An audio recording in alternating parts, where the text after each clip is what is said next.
El role-playing game o RPG tuvo sus inicios mucho antes que las consolas. Juegos como Dungeons and Dragons fueron la mayor inspiración para trasladar el uso del lápiz y papel a un sistema automatizado con la ayuda de computadoras. Los RPGs comenzaron a surgir por todo el mundo y lograron establecer una buena base de entusiastas. Pero el que finalmente terminaría conquistando al mundo entero sería la legendaria serie Final Fantasy.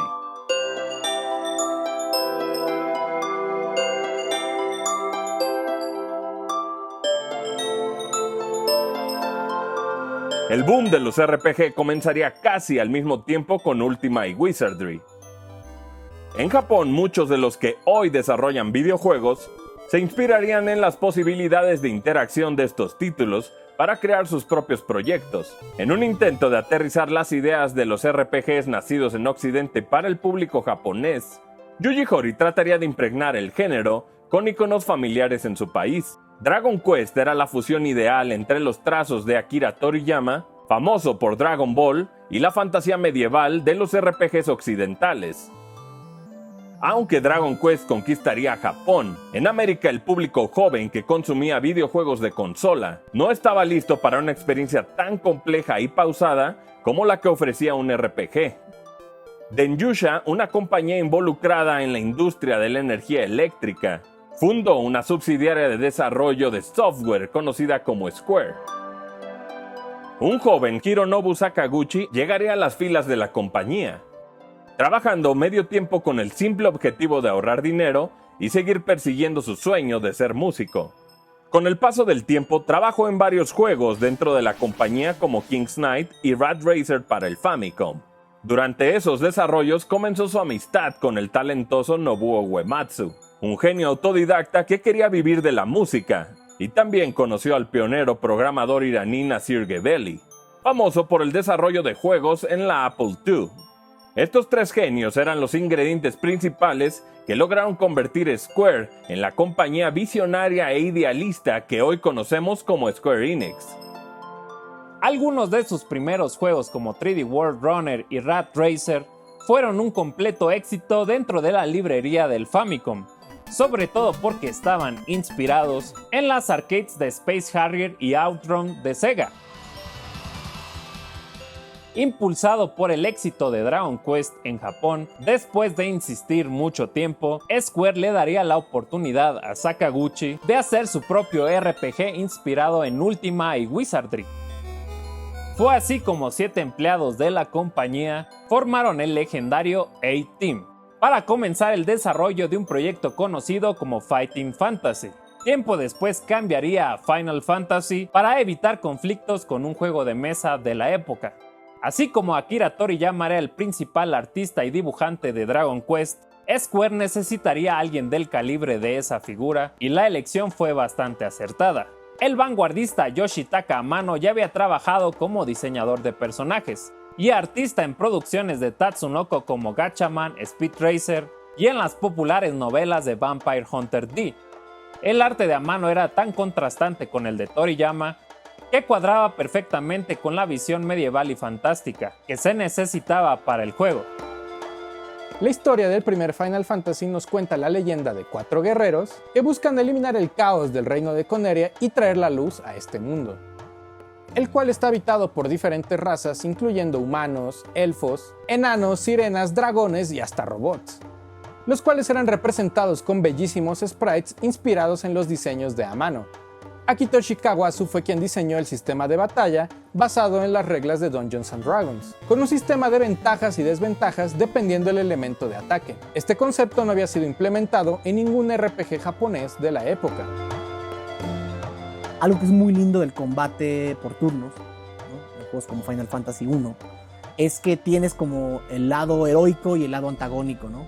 Y siempre están en conflicto uno contra el otro.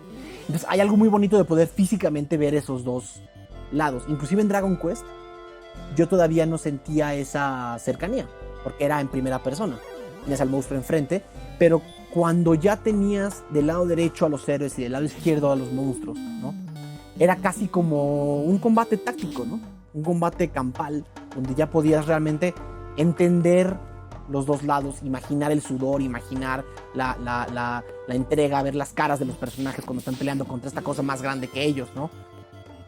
Al principio del juego podías crear tu propia party, elegir sus nombres y clases, ya que Kawasu pensaba que la diversión de un buen RPG comenzaba con estos pasos tal y como una partida clásica de Dungeons & Dragons. Este título de Famicom llegaría a los estantes de las tiendas japonesas en diciembre de 1987, un lanzamiento en la consola más popular del momento y una cobertura en las revistas de la época le aseguraron buenas ventas. A medida que la popularidad del género subía, al igual que Square, otras compañías como Sega tendrían propuestas como Phantasy Star. Al igual que como pasó con Dragon Quest, Nintendo of America sería el encargado de publicar Final Fantasy en nuestro continente, logrando que el público que no se acercaba mucho a los RPG de computadora se acercara al género. El legado del primer Final Fantasy es tan grande que ha sido relanzado en distintas plataformas, desde consolas caseras, portátiles, computadoras y hasta la palma de tu mano en un smartphone. El RPG nació en este lado del charco, pero los videojugadores no estaban acostumbrados a eso. Los videojugadores cuando mucho estaban acostumbrados a algo que era un Zelda, ¿no? Donde tú eres el avatar, donde tú haces la historia, donde tú solamente eres un espectador y no no te envuelven en un mundo. De este lado del charco preferíamos juegos de acción y de aquel lado juegos con mucho más historia o más novelas, podríamos decir, ¿no? Recuerdo muy bien una descripción terrible para los RPGs, que mis amigos en la escuela decían son juegos de leer. Occidente no estaba entrenado para jugar a estos juegos. No, honestamente, a Japón le tomó muchos años entrenarnos para jugar RPGs. Requería que entendieras qué significaban esos números. Requería que entendieras qué significaban esos objetos. Requería que entendieras cuáles eran las reglas del mundo en el que estabas metido. Y entonces sí se volvía un juego de leer. Sí, una de las cosas más bellas tal vez que recuerdo del primer Final Fantasy es jugar 1 hora y media o algo así antes de que salga siquiera el título del juego. Pero es toda una historia concreta en esa hora y media y entonces apenas empieza el juego. Era por un lado traerse la influencia de Dungeons & Dragons y por el otro lado traerse la influencia del anime. Estas historias que son historias más complejas con personajes memorables, ¿no? Con personajes con los que uno se puede relacionar bien. Eso es lo que hace toda la diferencia en los RPGs japoneses. Si bien no todos los RPGs eran así, se volvió completamente la tendencia. En los primeros juegos, uno de los elementos que más personalidad añadieron a la serie fue sin duda su música. La aportación de Nobuo Uematsu a Final Fantasy es invaluable. Al día de hoy, su música y conciertos han dado la vuelta al mundo, recordándonos las historias que los fans hemos vivido junto a él durante todos estos años. Creo que sin la música, Final Fantasy no habría sido tal vez ni la mitad exitoso. Yo pienso eso, porque las gráficas sí son muy bonitas, los personajes son muy interesantes, pero el ambiente lo da la música. El sentimiento que puedes tener en una escena tiene mucho que ver con experiencia auditiva. Sin las gráficas, podríamos decir, primitivas de un NES, o las gráficas que no son tampoco tan elaboradas en un Super Nintendo, la música va llevando por completo la narrativa de la escena.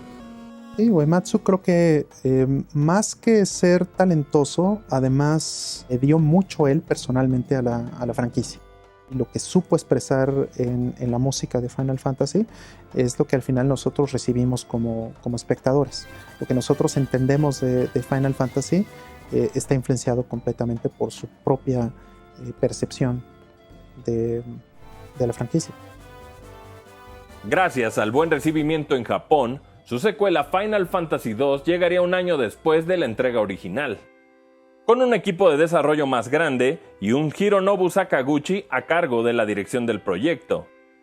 Tanta era su fascinación por las historias que todo el desarrollo del juego fue alrededor de una nueva narrativa, es decir, el diseño y programación se desarrollaron hasta terminar el guión.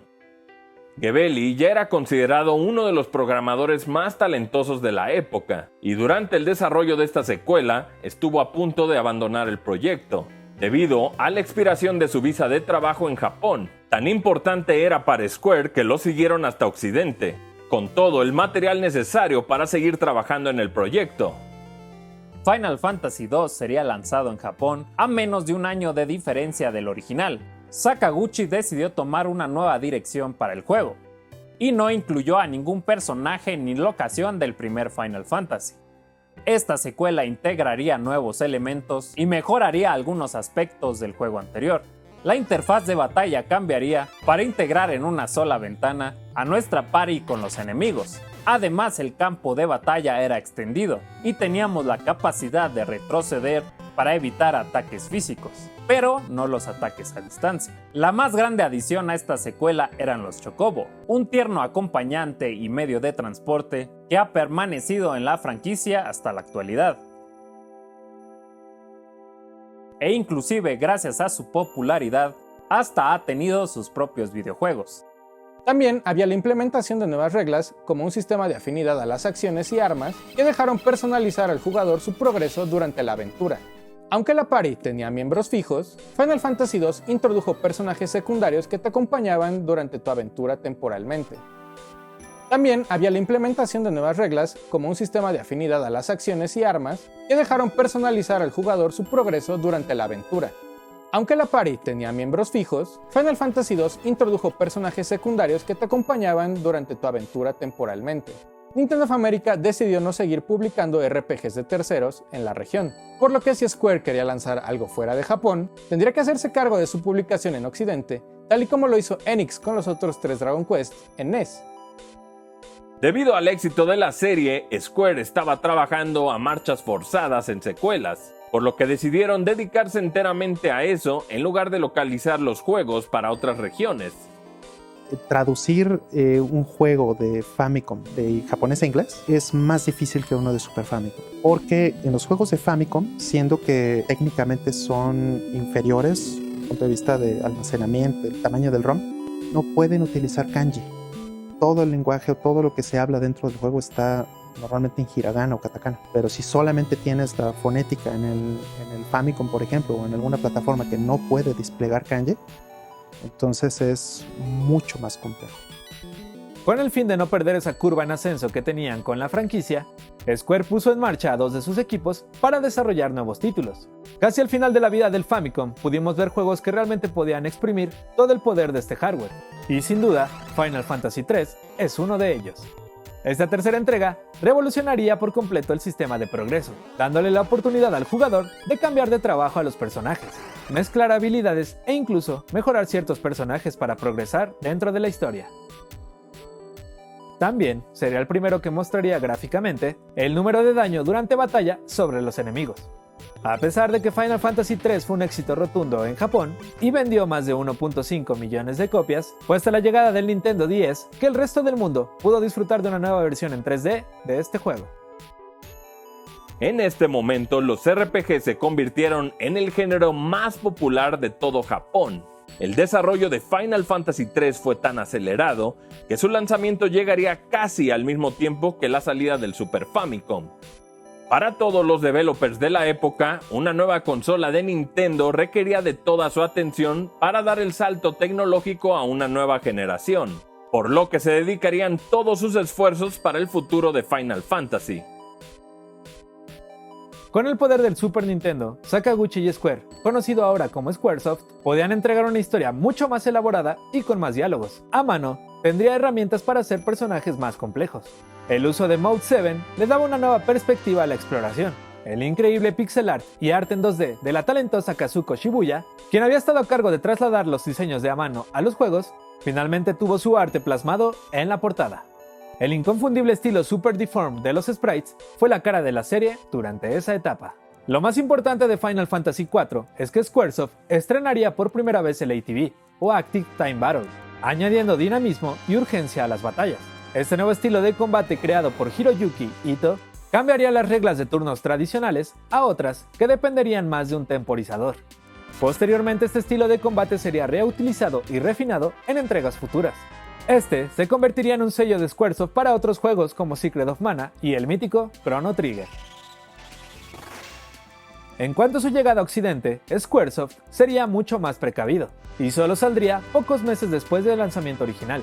aunque con un pequeño y confuso detalle. En nuestra región, Final Fantasy IV sería conocido como Final Fantasy II, cubriendo la ausencia de los dos títulos anteriores. Final Fantasy IV es la primera vez que yo siento que intentan contar una historia más grande de lo que venían contando antes. 1, 2 y 3 siguen siendo historias más cortas, siguen siendo historias un poco más contenidas. Y Final Fantasy IV es la primera vez que tratan como de explotar este mundo y de realmente meterte en la mente de los personajes y lo que sienten. Porque los primeros juegos, los personajes son vasijas vacías. Tú metes toda la imaginación de quiénes son. En Final Fantasy IV empiezan a explorar lo que es meterse al mundo interior de cada personaje y al problema interior de cada personaje. En Final Fantasy IV sigues peleándote con el sistema a veces. Algo de lo que se dieron cuenta, creo yo, con juegos como Mario RPG, a la gente no le gusta perder y no le gusta pasar horas y horas y horas y horas subiendo los numeritos de una tabla para poder vencer al siguiente enemigo. Empezaban a aprender a balancear estos sistemas. Tú vas a Dragon Quest 1, necesitas, por fuerza, saber lo que está pasando tras bambalinas para saber si le ganas o no le ganas al dragón. Pero creo yo que Final Fantasy IV sigue teniendo mucho esa pared mecánica. No estábamos entrenados para jugar esos juegos. Y eso que trajeron una versión más fácil a América. La versión occidental sería considerablemente más fácil que la original, debido a que Square aún tenía miedo de que los jugadores de consola americanos no entendieran las reglas y mecánicas de un RPG, lo cual llevó a la compañía a desarrollar un producto enfocado en educar a estos jugadores. El resultado fue Final Fantasy Mystic Quest, una aventura más sencilla que las entregas principales. Final Fantasy IV sería considerado en su época como uno de los mejores juegos de la consola, solo quedando atrás de un gigante como The Legend of Zelda: A Link to the Past. Sin embargo, la ambiciosa siguiente entrega no saldría de Japón hasta muchos años después, sobre todo debido a que Final Fantasy V sería el título que más permitía a los jugadores personalizar su aventura. Esto provocó que su localización fuera una tarea casi imposible. Sumado a esto, el recibimiento tibio a Mystic Quest provocó que simplemente no se publicara en ese mismo momento. De hecho, hubo una pequeña posibilidad de que llegara a nuestra región bajo el nombre de Final Fantasy Extreme, ya que el juego era mucho más complicado que otras entregas, y por el tema de la numeración tenía que salir bajo otro nombre. Para Final Fantasy V trabajarían algunas estrellas en ascenso dentro de las filas de Squaresoft como Yoshinori Kitase, coescribiendo con Sakaguchi, y Tetsuya Nomura diseñando algunos de los monstruos dentro del juego. Con un sistema de clases expandido y más personalización que juegos anteriores, Final Fantasy V refinaría el sistema ATB y marcaría la base para entregas posteriores. El juego resonó tanto en Japón y fue tan popular que los fans de la serie americanos lo pidieron por mucho tiempo, y fue hasta 1999 que pudimos disfrutarlo en el PlayStation, 7 años después del lanzamiento original. Hay dos tipos de storytelling, yo podría decir. Cuando ves una película, un guión, un juego, uno que podríamos decir es el event driven, ¿no? Que es cuando a los personajes les pasan cosas, y otro que es el character driven, cuando los personajes son los que hacen que sucedan las cosas. Las historias japonesas son mucho más enfocadas al desarrollo de personajes, no al desarrollo de eventos. Por ejemplo, los primeros Final Fantasies o últimas, puedes hacer una personalización muy fuerte a los personajes, o tal vez en el desarrollo de los primeros Final Fantasy, tal vez una excepción fuerte es el 5. Entre más libertad te dan a ti como usuario de que tú personalices, eso le va dando menos peso a la historia. En los juegos actuales, en los mundos abiertos, tienes que sacrificar una narrativa compleja en pos de darle libertad al usuario, de que genere o de que desarrolle sus propios caminos o tome sus propias decisiones. Entre más abierto es el mundo en un juego, más plana o más ligera tiene que ser la historia. Para 1994, el éxito del Super Famicom provocó que todos los desarrolladores mejoraran su técnica para sobresalir en un mar de videojuegos. Este año fue uno de los más importantes para Final Fantasy.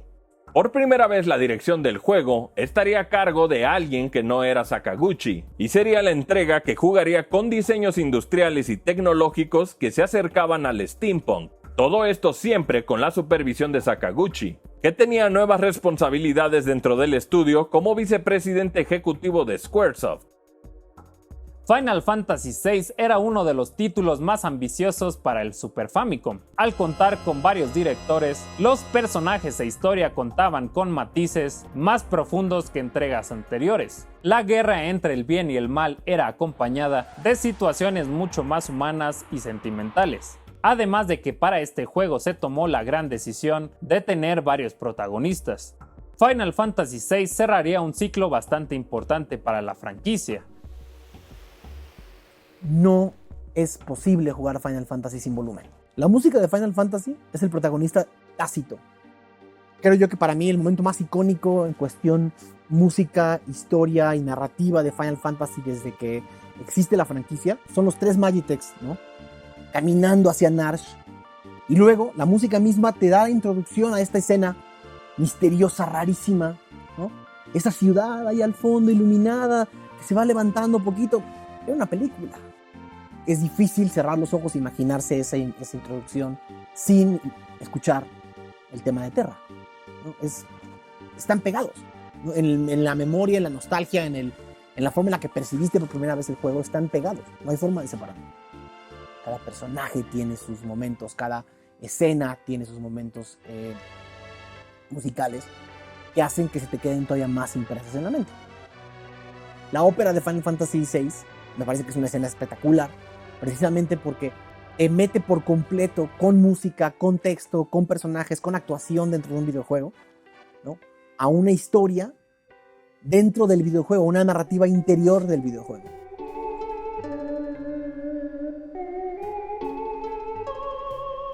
El protagonista de Final Fantasy VI es Kefka. Esa es la teoría con la que he vivido más años, ¿no? Que es una historia que se trata de la locura y de la caída de un villano.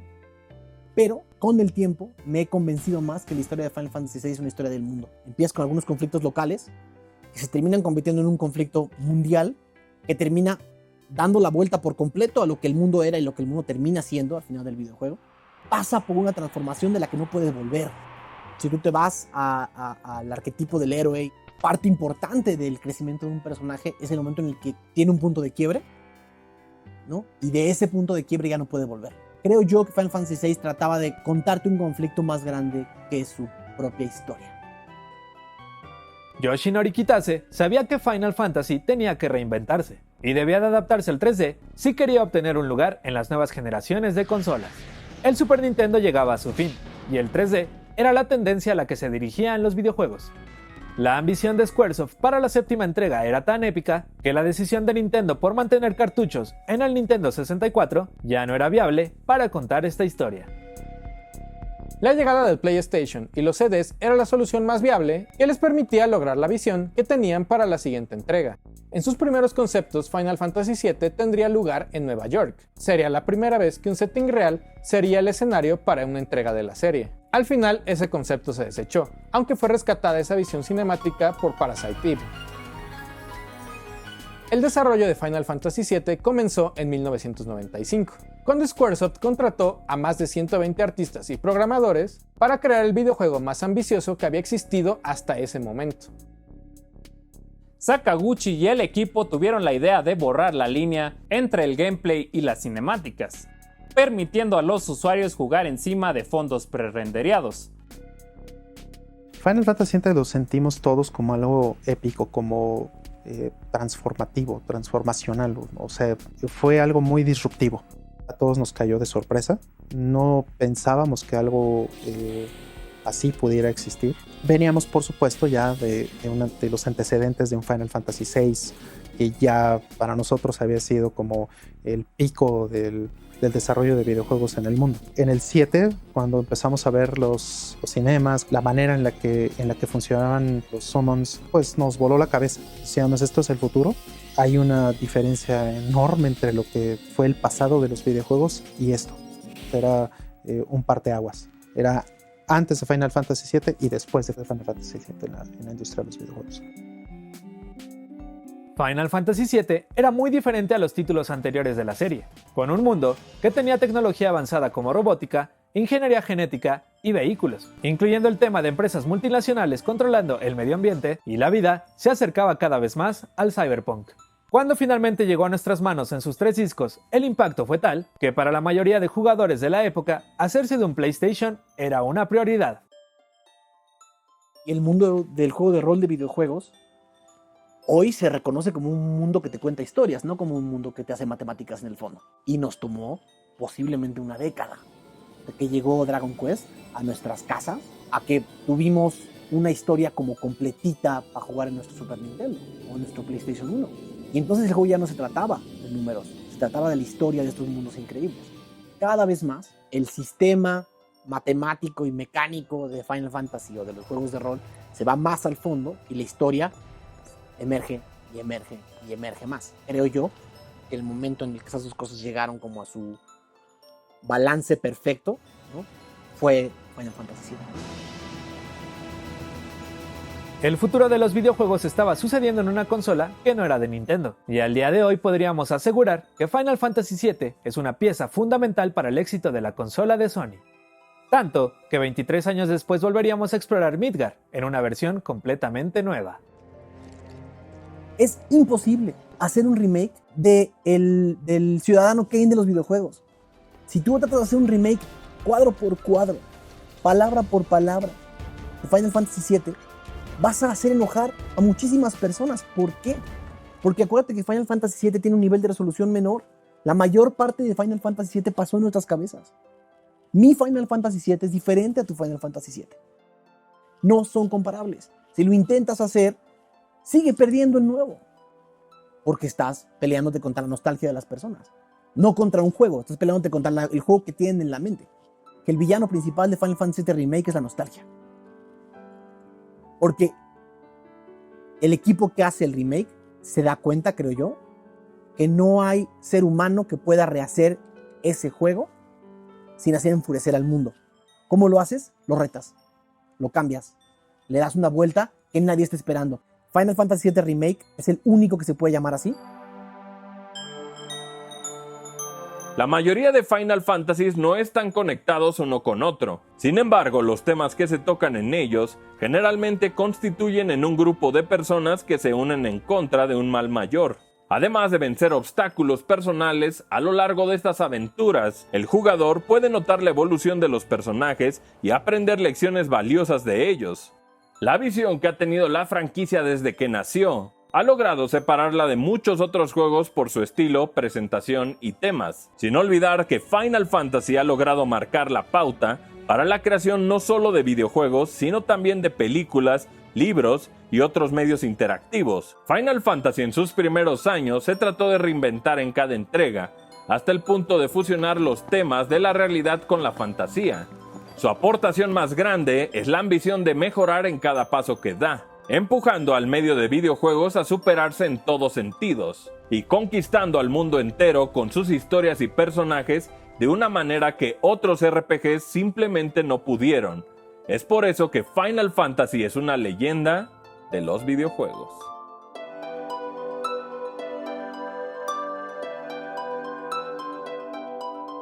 Final Fantasy está lejos de terminar, pero esa historia la dejaremos para otra ocasión.